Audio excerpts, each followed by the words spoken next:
Hey guys, welcome back to We Watch Movie. I'm Mike. I'm Jay. So there's no new Halloween news. God damn it, fucking shit. And it's horse shit. But we do have some fun news here. This Bloody Disgusting article that was written really well by Nate Brimmer. He went through some archives and pulled out this crazy story about Halloween 2 that, as long as we've been fans of Halloween, I've never fucking heard that this was the case.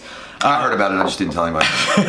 Apparently, the original Halloween 2 idea was completely fucking different from what ended up actually happening. We all know the stories, the crazy stories about Rick Rosenthal directing it and then John Carpenter doing reshoots and adding gore and changing up shit. The whole lore in there is well in place, but this story is wild. In the Monster Invasion for Fangoria number 7, a blurb noted that Carpenter and Hill were at work on the screenplay for Halloween 2, though the plot setup that's given us completely different from the film we eventually got. The blurb described Halloween 2 as being set years after the events of the original, with a much more cautious Laurie Strode now living in a high-rise apartment with incredibly tight security. That sounds exactly what they did with 2018 a Halloween. Lot like it. So yeah, so maybe the Halloween 2018 plot, I mean, even though it was great and it was its own thing, maybe they took inspiration from this story that never was. Maybe they got to it earlier. Fuck you.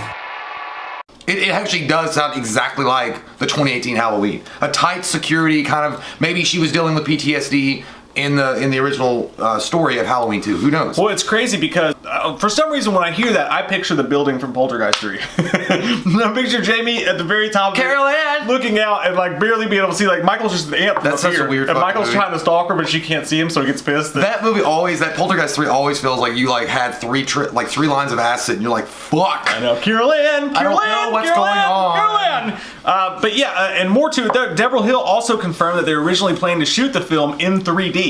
I don't know about that one, because 3D technology back then was not what we... No. Have you guys got the box set of Nightmare on Elm Street and they came with little glasses? Yeah. Looked like shit. Well, and it was Friday fun. the 13th Part 3D worked out for its own thing. Yeah, I mean, it was fun. Amityville 3D. It's sort of fun, but I mean, it would have looked like shit. I don't know. Like, the idea that... I never want to see Halloween ever with 3D in front of it, because that would... Or in front of Halloween, because as soon as it says 3D Halloween, you're like, oh shit, it's gone downhill, huh guys?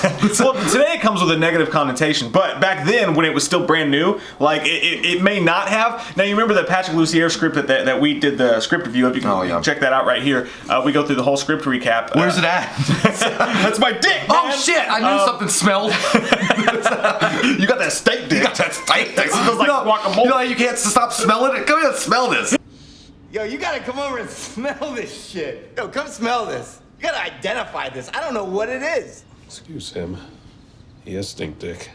It kind of smells like guacamole. Yeah. There was some cool, I don't know about cool, but there were some funny parts. Like at one point, Michael's at the back of an ambulance holding both sides of it, and it goes off of a freeway, and then Michael zooms into your vision, into the audience. Dude, that just reminds me of like a fucking promo for WWF. Rumble in the jungle. Like, it was like Rumble in the Jungle. Will you be there Saturday night?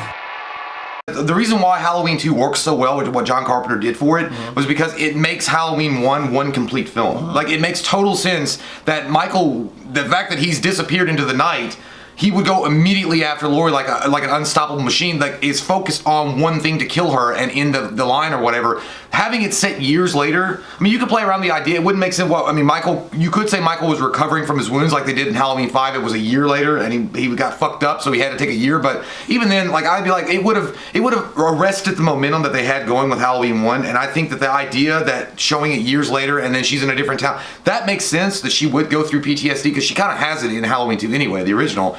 But that she would have a tight security and all that stuff. First off, what the fuck did she do for a living? Because that's expensive shit. For me, it wouldn't make sense for Michael Myers. Think about how it would have changed the course of the franchise too. Imagine this, like if Carpenter did that story, then he's basically already done H2O. He's basically already done Halloween 2018.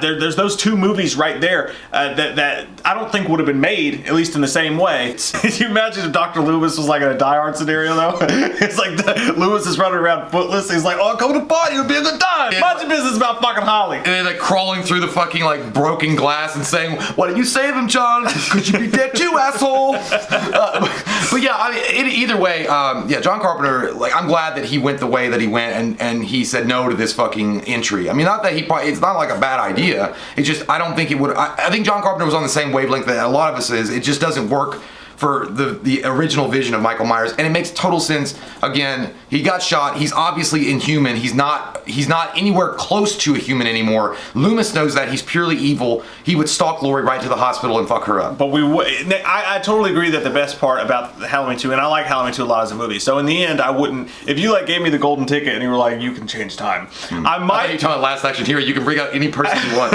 I might, just so that I could see that movie, just so I could see it, because I've seen Halloween 2 so many times, it's already like an alternate. Yeah, I would go back and just like, for selfish reasons, I'd be like, I want to see that movie so bad, I'm gonna do it. I'm gonna eradicate this movie, and I'm gonna go back to that one just to see what would have happened. But no, I would want to see that, but I want to see that movie made, but ultimately I think they did make the better decision, because like you said, the follow-up, the way they dropped you right back into the story is really cool, and Halloween 2 is a good fucking movie. So it's fun to talk about it, but thank God it didn't happen. I think John Carpenter, like I said, realized the same thing. He was like, no, I've got a good idea and vision for what I want to do with Michael, and he's gonna go from, because it would make sense, because you want to drop the people right back into the story. Like, it came out in 1978, it was fucking massive hit, everybody loved it. You don't want to go years later down the road and be like, okay, well now we're doing a Friday the 13th or something like that, where it's years later. Yeah. So, you know, fuck it. Yeah. Thank God for good ideas, but that one, I'm just going to take that, put that on the little shelf. Ultimately, I'm glad it didn't happen, but it's such a fucking cool thing that we can talk about what could have been. It's so cool to be this many years later. Fangoria magazine. I know, to be this many years later and find out, like, new news of what could have been, how it could have changed the whole franchise. It's fucking nuts, guys! Comment down below with your all thoughts, with every fucking faces. If you're new to the channel, click that subscribe button and get some goddamn wham opinion. Right up in the butt. In high rise. There we go. At 9 o'clock. Fuck yeah. We're going to be there. For manly love. Wait, what? It's alright. Don't run away from the feelings when you say it. We watched a movie. Yeah. We watched a movie. We watched it. We watched a movie.